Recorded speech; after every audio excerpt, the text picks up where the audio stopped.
हज़रत आयशा रज़ी अल्लाह अन्हा फरमाती हैं और नबी पाक सल्लल्लाहु अलैहि वसल्लम एक ही बर्तन से गुस्ल कर लेते थे, जिसको फ़र्क कहते हैं।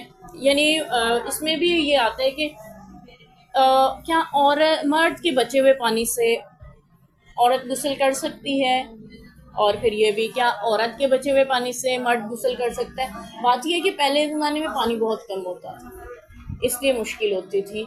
तो एक साथ भी अगर करना चाहें तब भी कर सकते हैं, और अगर बाद में करें तो भी किया जा सकता है, इसमें कोई हर्ज नहीं है।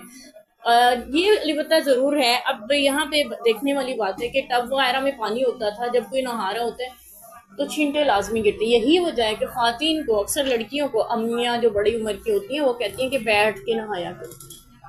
ठीक है, उसकी वजह ये है, वो ये भी कहती हैं कि लड़कियों के लिए खड़ा होकर नहाना जायज़ नहीं है।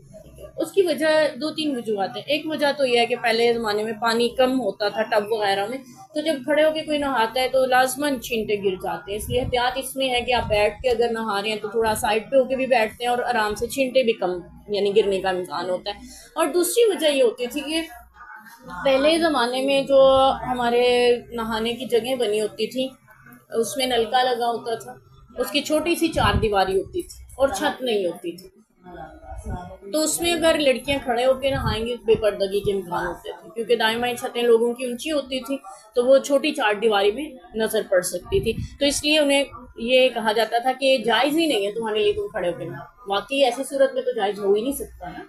तो इसलिए यानी वो ही बात चलती चली आ रही है और हमारे यहाँ मशहूर हुई भी होती है असल। लेकिन अगर आप चार दीवारी में हैं, आपके ऊपर छत है यानी पर्दे में हैं, तो आप बैठ के नहाएं, खड़े होके नहाएं, कोई मसला नहीं है इसमें। आपको जैसे आसानी हो आप नहा सकते हैं, गुस्ल कर सकते हैं, कोई हर्ज वाली बात नहीं है। उम्मुल मोमिनीन हज़रत आयशा